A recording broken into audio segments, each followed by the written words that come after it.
We're missing our audio again. How's that? This is horrible. Horrible Tuesday morning, starting off on the wrong foot with the news of the death of Kiki Shepard. Let's see. Do we got sound now? Oh gosh. Again, I want to say welcome, welcome, welcome to another edition of Let It Be Known. And we start, you saw the alert, I'll show it to you again. Uh, it is not the best of ways to start your Tuesday morning or any moment as we learn overnight of the death of Kiki Shepard. Yeah, I know Kiki so well. Showtime at the Apollo, um, and so many other things.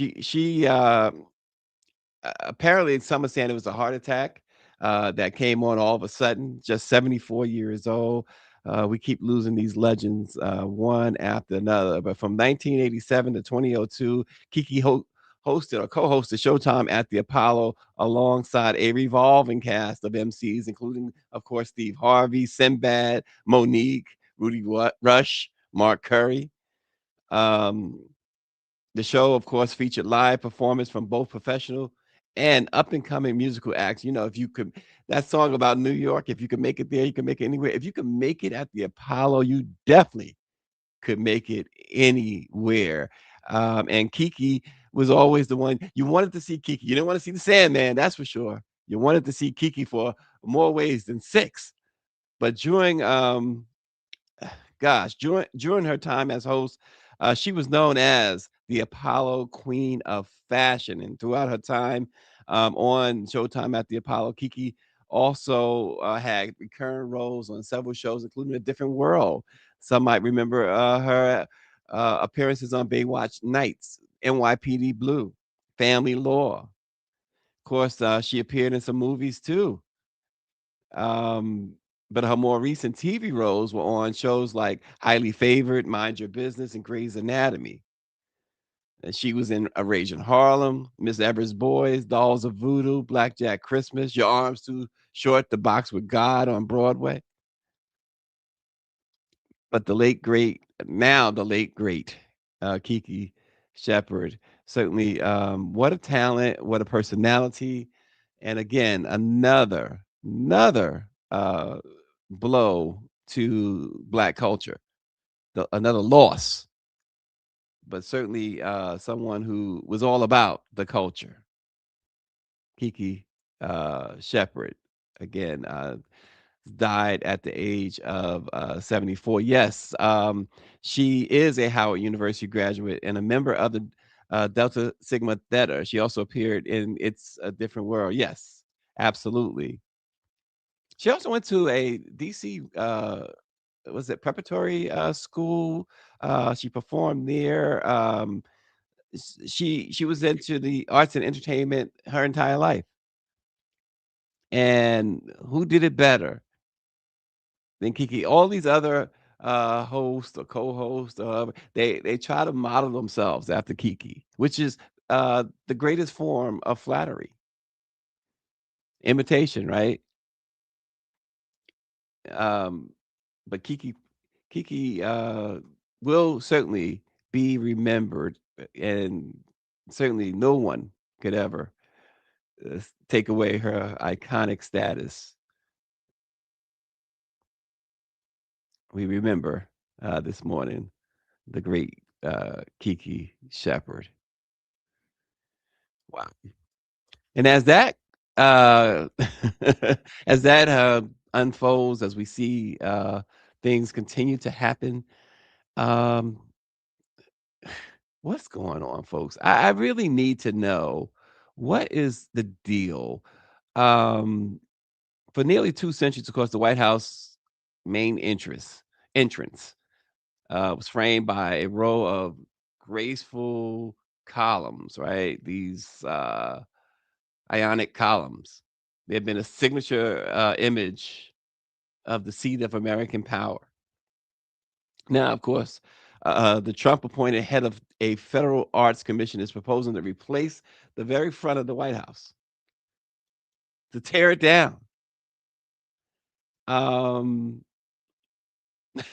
with a more ornate style. That was already ruined or taken apart the Rose Garden and everything else, and that building this massive $400 million ballroom. Now they're redoing the entire front of the White House. They plan to. Um, this guy has absolutely no plans to vacate the premises. You don't you don't renovate a home you're renting. You know, pour in hundreds of millions of dollars to a place that you are just a temporary occupant in. It's just common sense. That's like it's like totally. It's like going to rent a place. You don't own it, and you decide to pour your well, not really your. In this case, it's not his money, right?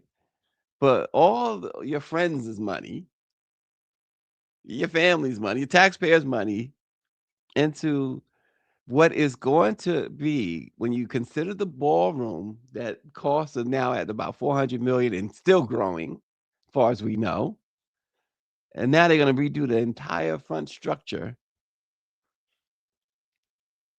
Folks, you're talking about $1 billion renovation of the White House, a place where an occupant, and in this case, a second term occupant who supposedly has 2 years left after this year, and you're going to do all that? And then you spend most of the time in Mar-a-Lago. What is really going on? And everybody sits by and says, "Well, hey, we don't like it." There are processes that are supposed to be followed. I just go back. Could you imagine if anybody else listen, I'm not talking about Obama or even Sleepy Joe, but if you go back to even if Reagan would say, "I'm gonna renovate," Nancy would have slapped him a few times. This is crazy. This is absolutely crazy, and what's crazier is no one says anything. It's okay. It's just, "Hey, do you?" That's what they're saying pretty much. "Do you? Give us more Kool-Aid. We'll drink it. That nasty grape Kool-Aid." This is absolutely insane. Like that Crazy Eddie commercial. Remember that? Some of y'all might remember way back in the '80s. Crazy Eddie, "His prices are insane." And speaking of prices being insane, auto prices, car prices, auto loan interest rates, and insurance and maintenance costs continue to skyrocket. There's one re there was a report in the New York Times. They interviewed 2 or 3 people. One girl, she just had gotten rid of student loan debt and things like that. And her car payment with insurance, it's like 1,000 and plus a month. And the cost is just so unhinged. And the war, they say, is not helping. The tariffs are not helping. The war in Iran, for instance, have pushed gas prices way up. People are paying, reportedly paying $6 a gallon. $6 a gallon. Mike V says, "Can you imagine if Obama started putting up Afro combs and black fist up around the White House during his tenure? Oh, humanity." I mean, I laugh at this stuff because that's all you can do, especially when you got the weakest Congress in history, the do nothing Congress. and everybody's standing aside, and the most, compromised, Supreme Court we've ever imagined. Mike V says he paid 5.75 a gallon last night. Holy smoke. Oof. Yeah, it's and it's gonna get worse. The promise is that it's gonna get worse. Trump said in a recent interview with Reuters that he was willing to tolerate higher prices for strategic priorities. President Trump, here's a note. You're not paying for your gas. You you don't work 9 to 5. We remember vehicle prices did climb during the pandemic because supply chain disruptions slowed the production and manufacturers focused on building more profitable vehicles. But in the years since, rising interest rates have made the situation even tougher on thousands of folks, millions of folks. The average interest rate on a 60-month new car loan, 60 months is crazy too. Some getting 72 months. So much for that Venezuela oil. But the average interest rate on a 60-month new car loan from banks was 7.22%. And that was a couple of months ago. So imagine what it is now. Yeah, we remember the whole Tesla showroom at the White House.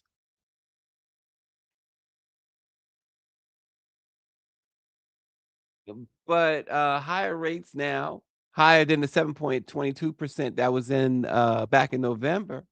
The average monthly new car payment has reached $774 a month currently. That's the average new car payment. In January, it was averaging $588. In January of 2021, I should say. Today it's $774. Um, it's reported that a growing share of buyers are taking on even larger loans. More than 20% of new car borrowers agreed to pay over $1,000 a month at the end of last year, and that was a record.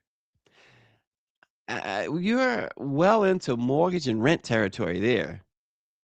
Oh my gosh, is that true, Mike V? He says he knows someone is on a 120-month plan on their vehicle. 100, you're never gonna stop paying a car payment. One of the joys, and for at least one of my joys I found was when I paid off a car loan. And I'm telling you, I'm resolved never to have another one, even if it means, listen, I, I I know Uber can get expensive, taxis can get expensive, train and stuff, but look, I'm just resolved that if push came to shove, I'm shoving. I am not getting another car loan. Particularly, look at these rates. The total cost of owning a vehicle has risen more than 40% in the last 5 years, according to an index provided by Navy Federal Credit Union. And researchers say as a result, more middle to lower income Americans are falling behind on their payments. Imagine there's and I every time I come across this guy on TikTok, it's a black guy who repossesses cars and is extremely arrogant. Um, yeah, exactly. Amtrak Acela sounds good right now. It always sounds good to me, Mike. And RNG says 8 years is the average for brand new or slightly used vehicles in Louisiana. That is absolutely crazy. An 8-year loan? It's not, yeah, 120 oh gosh. Wow. Hey, I thought I had all the information. Y'all bringing me all this, other information that it wasn't in the research here. But there's a black guy on, social media who his content is him repossessing cars. He's, with I think the woman is his wife, and she's like this older Hispanic woman looking anyway, and they are very arrogant, very nasty to people. I just can't imagine getting myself in that situation where they come in, "Hey, we are repossessing." And when you're talking about 120-month loans and paying 1,000 or more a month, there's a good chance that the repo man is gonna come at some point. Especially if you think about gas prices, insurance prices, think about egg prices that we've been talking about for the past couple of years, overall prices. They're not it used to be the fear used to be, uh, they're pricing out, the working class. They're pricing out, then it became the middle class. No, they're pricing out anybody who isn't wealthy by and wealthy by the very definition.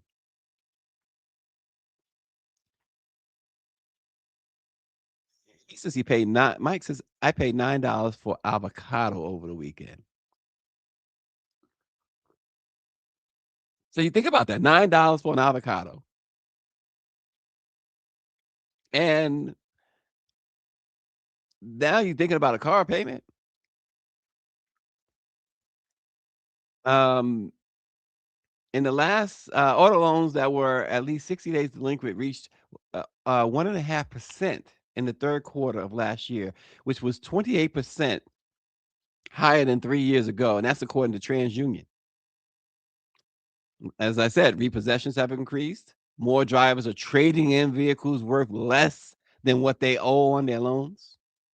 Interest rates would have to decline dramatically before they can meaningfully affect monthly payments, and a drop in vehicle pricing could also help, but that is not an outcome shoppers can expect based on historical precedent, and that is according to Consumer Insights analysis.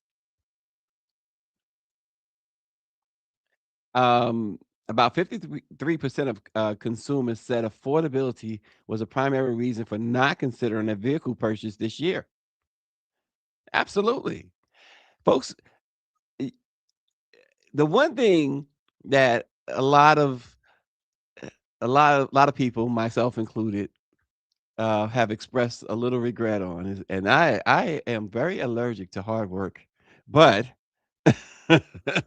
but is you if you remember, at least when I was going to high school back in the '80s, they used to have, this auto shop. They used to have, you could take automotive, and those who would take automotive, like, why are they doing that? We all had aspirations, what we thought were aspirations, whether it's, sports, doctor, lawyer, whatever, and they are working on cars while we at gym or at lunch, and they're in the auto shop learning how to be mechanics. That turned out to be a brilliant move today, right? For those individuals who took automotive, because the repair shops are also making money hand over fist, and they charge what they want to charge. No real set rates, and even they're saying like sedans, for instance. There's no more affordable sedans, which was once a very popular vehicle for first time buyers in particular. Now you got like GM and Ford and others, they stopped making these so-called entry level models. They're making more on the high side.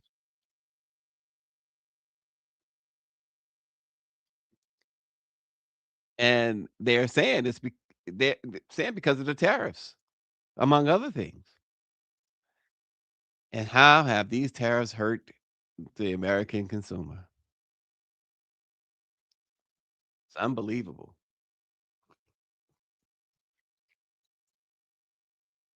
Hey, If you are able to get you a new car and afford all of that, more power to you. Even being able to afford a new car doesn't mean that you should get it. But that's just how I see it. That's how I see it. So look, as Mason Cameron say, it is what it is. Turn our attention to some food. Speaking of prices and food, right? That's high too. But this morning, here's a problem. Popeyes. They are in trouble. Hundreds of Popeyes, in fact, are at risk. One of the chain's largest franchise operators, named Sailorman Incorporated, has filed for Chapter 11 bankruptcy, setting off what is a wave of restaurant closures across the Southeast. They're Miami based, which this particular Sailorman Inc. once operated more than 130 Popeyes locations in Florida and Georgia. But since filing for bankruptcy protection this past January, nearly 20 restaurants have already shut their doors, with more closures possible as the case moves through the court. Didn't Megan the Stallion just buy into Popeyes? Um, Court filings are revealing that the company is struggling under roughly $130 million in debt. And they are blaming, of course, rising inflation, declining consumer traffic, the tariffs as well. But why don't they blame also the fact that, just like any other place or most other places, they have declined in their. I was thinking about their biscuits the other day, for instance, while I was thinking about biscuits, right? I must have been watching something with Byron Donalds on it or Tim Scott and thought about butter biscuits. Um, but it used to be that their biscuits was like you look forward to their biscuits as much as you look forward to anything else, like Red Lobster, for instance. And the one thing about Red Lobster, and I don't go there often. I think like once or twice last year alone, none this year. But their biscuits have remained really good. Yep, people can't afford to go out and eat anymore. I think these are all signs of a looming recession coming. Mike, I feel like we're already in a recession, but you're right. It's probably going to get a whole lot worse. But more recently, in addition to 17 locations closing in Georgia, they 17 locations. They moved to reject the leases tied to Popeyes properties. For now, more than 100 remaining restaurants are open.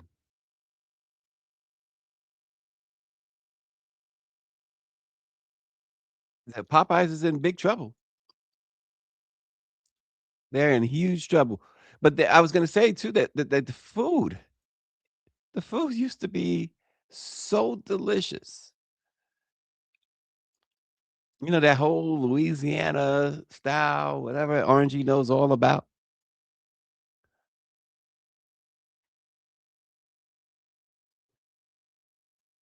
But now it's like it's totally hit or miss if you want to grab a quick couple of wings or something.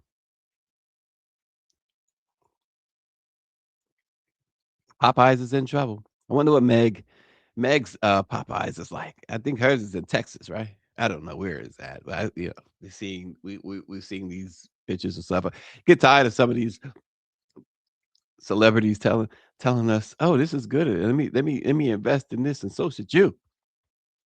Not that Meg said it like that, but come on.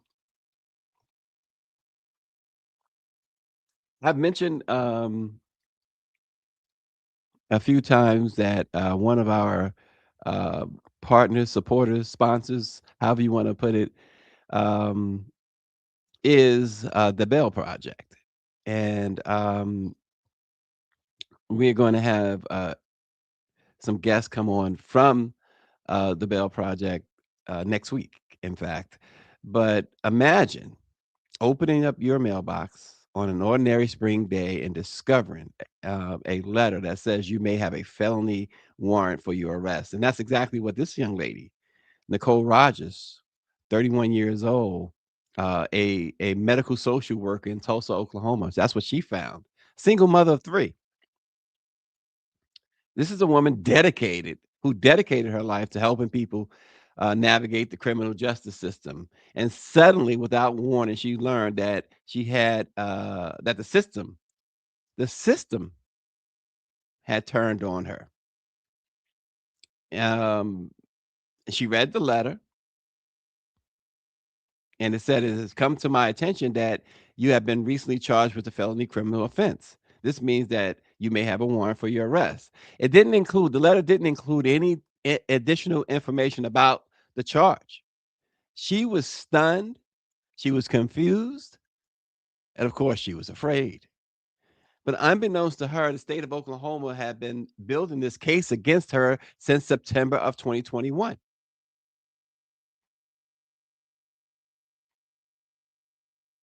And prosecutors accused her of robbery with a dangerous weapon based largely on a shaky identification and an old phone number she hadn't used in nearly 2 years. But just like that, the judge issued a warrant, and the bail was set at $50,000.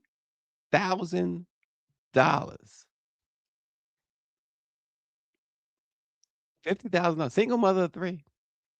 $50,000. This is under America's cash bail system. Freedom often depends not on guilt or innocence, but on how much money someone has in their bank account. And of course, if Nicole couldn't afford bail, she would sit in jail while trying to prove she didn't commit a crime. She could have lost everything, her job. She had an internship going for it's exhausting, folks. She was trying to buy a home.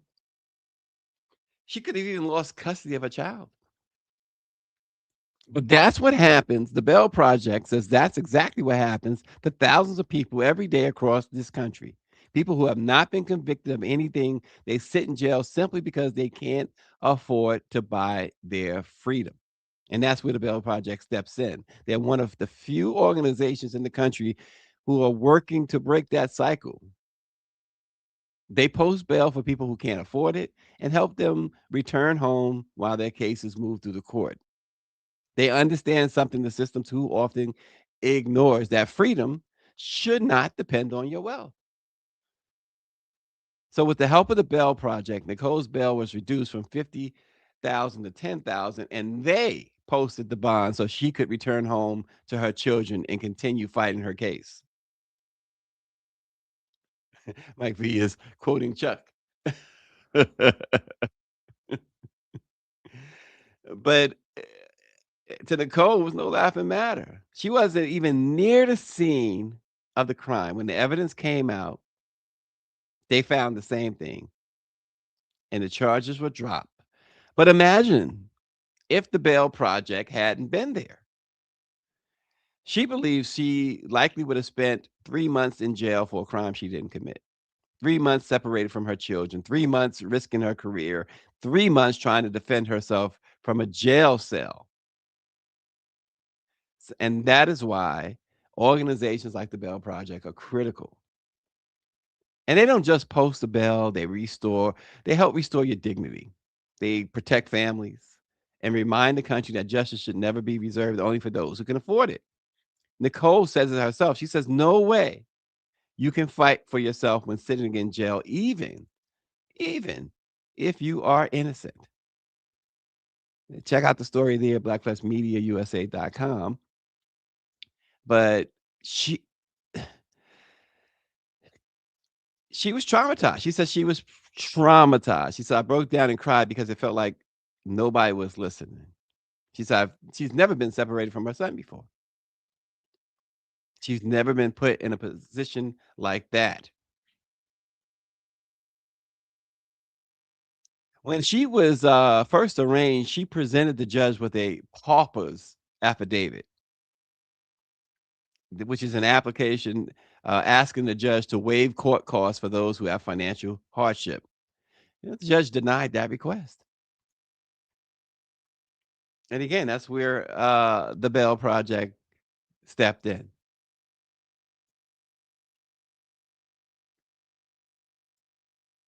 So check out the Bell Project at bellproject.org. And they have, as we said before, helped over 40,000 families to be reunited. And then you find out that, like Nicole, many were innocent. Many should not have never been put in jail in the first place. And there's been a push against organizations like the Bell Project because as we know, you look at all of these corporations who uh, invest in these private prisons. It's a big money business. And don't get me started on judges. I continue to be haunted by what we saw in Northeast Pennsylvania a few years ago. The Kids for Cash judges. Judges were being paid, paid off to send children to jail.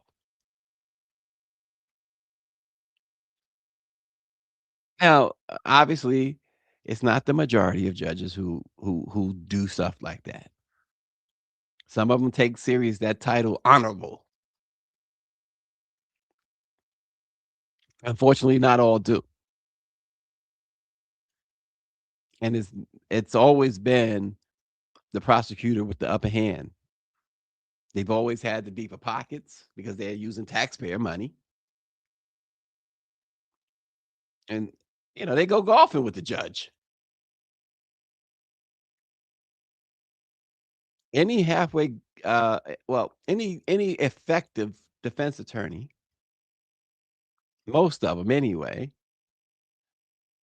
they have good relationships with prosecutors and judges. And on the face of it, it looks like, "Oh gosh, that doesn't look too good."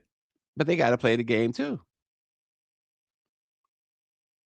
And RNG says you have plenty of people, mostly black people, sitting in jail because of high bail for petty crimes. It is sad to see. Jails and prisons are a multi-billion-dollar business. Absolutely. We reported before, these major companies and Los Angeles Dodgers, for instance, they're one of their owners, one of their major owners has a huge stake in private prisons. That's the other thing too. You gotta be careful who you support, where your dollars go,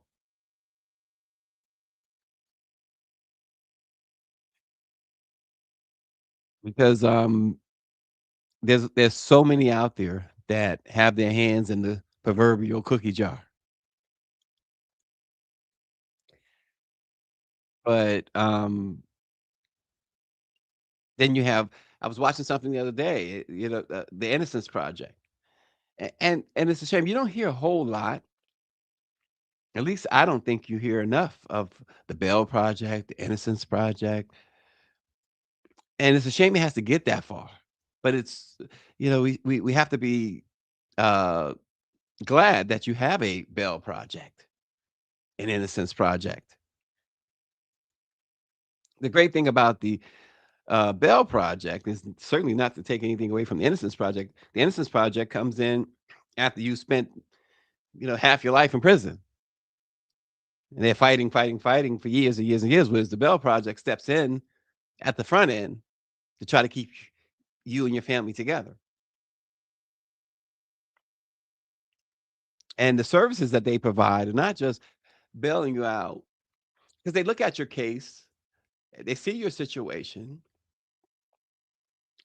and from what I understand, they take great pains to make sure that, you're not some sort of serial killer, and it's a thing where they go ahead and pay the bill. They're not asking anything in return. They'll pick you up from jail if you don't have a ride. If you have, doctor's appointments or job interviews, they will pick you up and take you back home until you get your footing. They never ask for you to pay anything back, to do anything for them. The only thing they ask is that you just go enjoy your family, be with your family. There's no cultish thing where you gotta sign up and be a part of whatever. As Orange said, he's absolutely right. Um, you have so many people sitting in jail because of high bail, and it begs the question, whatever happened to innocent until proven otherwise? Because when you put in jail, aren't they saying, "Oh, we believe you're guilty," and oftentimes you go to court, and again, the burden of proof situation where it's supposed to be on the prosecution team, it's always, almost always, on the defendant. I've covered so many court cases from no name to big names, and it's always, you have to prove your innocence. That is against what the Constitution says.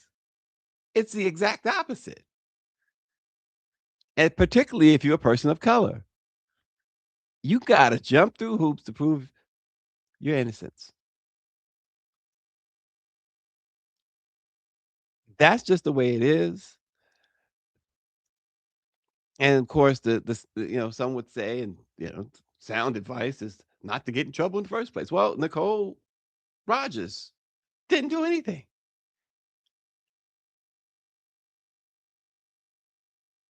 Didn't do anything. Minding her business, raising her children, social worker, buying a house, and this happened. So again, encourage you to all check out Bell Project, their website. Um, 40,000 clients like Nicole, including Nicole, they've helped through free bail assistance. So check them out. And the website gives you so many details. Support them. We always talking about donate, donate, donate to certain causes. This is a great cause to donate to, because you want to keep them funded properly.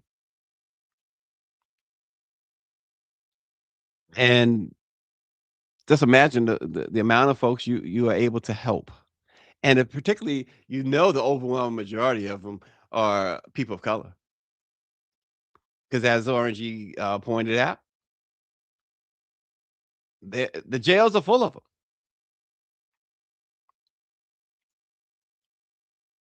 Yeah. Just the other day, Mike V says a black man in New York was released after spending 20 years for a crime he never committed. How many times have we seen that? Far too often. And we will continue to see this in this imperfect world we live in, right? And not just an imperfect world, but a world that judges people who look like us a lot differently. So support the Braille Project. Um, check out their website and support them if it moves you. if if you are so moved, certainly continue to support us.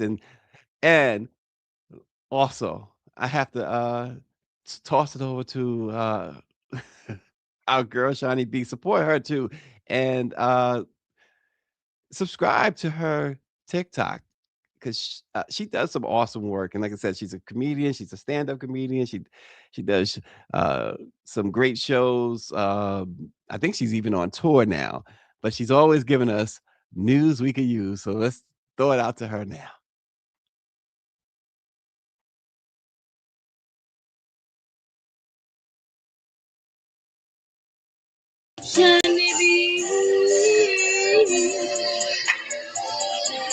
And if you fool her, you got to fool her, yeah.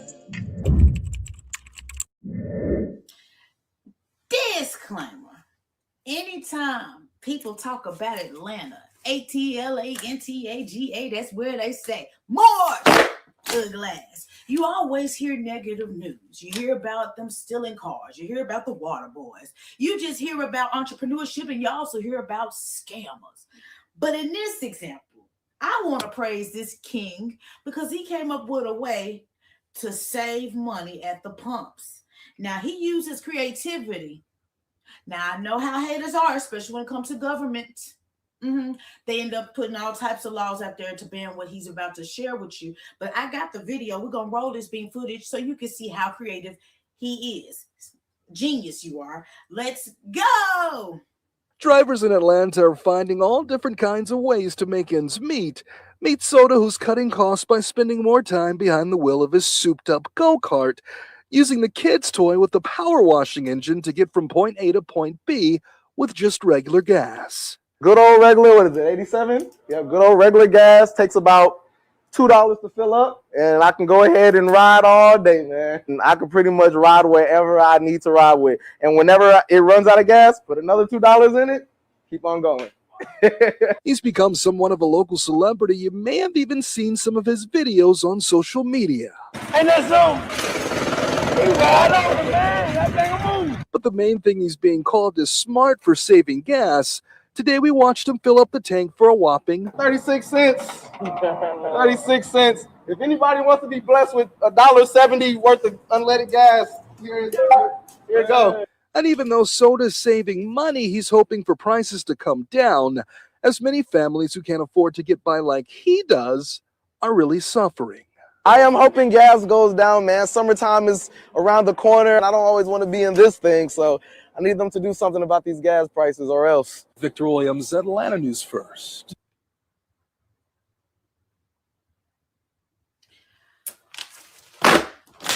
Baby, the little kid in me is excited. Baby, don't give me no go-kart, because I was zing, zing, zing. That little cart was moving faster than a mug, and it was a water pressure / mini gas tank. Sir, you are smart as shit. Ain't nobody else told you. I'm telling you, because I'm cool with you, so I'll fool with you. Say what? Already. So let's go. So shout out to Soda for that. Now, again, I don't know the rules of the road when it comes to those type of vehicles. Now, I was always told you had to have something that had some type of license plates and registrations. But even here in Texas, I see people riding on a regular street on one of those two-wheeled scooters, but it's not the scooter that you put your credit card in. It's those scooters that they enhance, and those suckers be going with the speed I'm going on a 40-mile-per-hour road. So, baby, some of y'all must got some real IT in you because you're smart. You a genius. Now, gas has gone up.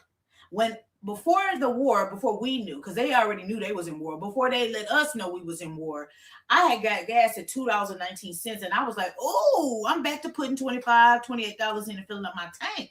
But after that war announcement came out, now some places are charging up to $3.67, and in bigger cities like the New Yorks and the Californias, they're seeing $6 to $8 of gas per gallon. Baby, we gonna walk it out. Southside walk it out. Now, again, I don't know if he's gonna make this a business where he makes more of these cars, because he remind me of the gentleman that came up with the creation to fill up vehicles using plastic. Like he did some type of way to turn the plastic into some type of water-based chemical and it filled your car up without having to use oil. But you know, when you get those things patented, they try to get you off the map because they don't want you to tap into the money. Because look what's going on when we talk about oil. Okay. So at the end of the day, I'm so proud of you. You proud of you because you have a whole page built with this content about your go kart, your high power go kart. I was just doing comedy the other night in downtown Las Colinas, and I saw a young man on an electric motorcycle. The thing was so solid; it sounded like a Tesla, but on a motorcycle set of wheels. And I finally had saw him because he had parked to go get some ice cream. And I said, "Excuse me, I ain't trying to be in your business, but what type of bike is this?" He said, "It's an electric bike." I said, "Is it high?" He said, "Heck yeah." And I said, "Don't you be scared somebody will steal it since it doesn't have, like, gas and stuff?" He said, "Yeah, that's why I keep my eye on it." He said it goes up to 60 miles per hour. Your average street, if you're not like on a freeway, it goes about what, 35 to 55? He said, "Oh yeah, just charge it up and we good." So people are finding ways to save money, and I don't blame you. I'm going to, no matter how high gas get, I'm only going to put $15 in. Wherever the 15 get me, get me. But I am going to lessen on where I'm going. And if I am going somewhere far, it's just because it's on purpose. I'm not making any U-turns, and I'm not just going out just because I'm bored. We're going to learn to walk this season. I don't mind walking. Actually, walking is healthy. So at the end of the day, you have to find a way to save monies at the pump. Okay, your glass gonna have to start budgeting because it's about to get nasty. And if the barrels of oil keep going up, baby, the money for the gallons are gonna go up. People are gonna go back to stealing gas at this point. But again, I just want to know, when you have those type of original cars that we buy our kids, the wheels are made of like really tough plastic. With you going so fast, 40 to 50 miles per hour, how do you preserve the coating of those tires on those different rough roads that you're on? Now, do you put some type of protective seal on it? Because when I was a kid, we used to tie our little power wheels up to the back of somebody's bike. We didn't have no engine on it. And then we'd have a long rope and we'd be like, wee, wee, wee. And the road just kind of burned down our tires to where we were rolling on nothing. It smelled like hot plastic when we got out, but we had a good time because we loved going outside as a kid. So again, sir, you are a genius. Hats off to you and anybody else that has an invention or an idea where they've enhanced something that's normally something you would manually work, and you put some type of gas or automatic switch on it, John, and turned it up a notch. Baby, the world needs more people like you. And maybe the way that God has been blessing certain people that are patient, he may put somebody in your life to say, "Hey, I like this idea. Can we distribute this? Can we put this on a big scale?" And all you need is your portfolio, your mindset, and a good attorney. Lock this idea in, sir, because you own something. You and everybody else is creative and finding ways to save money. Baby, I love good positive stories, so I gave it to y'all. But I'm just the messenger. It's your girl, Shawnee B. If you're cool with your girl, get on fool with your girl. Make sure you check out the website. Yes. www.shawneebentertainment.com. Check out the fan gear option to drop donations, but never any pressure to do either of the two, because I see the likes, the shares, the comments means the world to me. So I just want to tell you thank you from my lips to your ears for rocking with me, because y'all could be anywhere in the world, but y'all keep me company. Hop in the comments. I'm always intrigued to hear about things that you see in your neighborhoods, cities, and states, because everybody has that person that's a risk taker and they're willing to show you, "I went to industrial tech. I paid attention. I know what these wires are supposed to do." And they get out here and create some things. And I love it because I'm a big industrial tech girl. Like when we come to talking about electronics and, flipping something out and adding stuff onto it, that's me. I'm that girl. I love it. But either way, so that do your thing, boss. Be careful. Make sure you protect that thing that you get around in, because now since you're viral, people are going to be like, "Man, I want one." And you know what they do. When they can't get one, they take one. But I'm proud of you, King. Real talk. But until next time, next story. Mm. Listen, that's pretty innovative. I will say that much. Pretty innovative. But as she raised the point that I was thinking of too, it's going to cause some trouble, right? Black man riding this little. Where's the license plate? Where's the registration?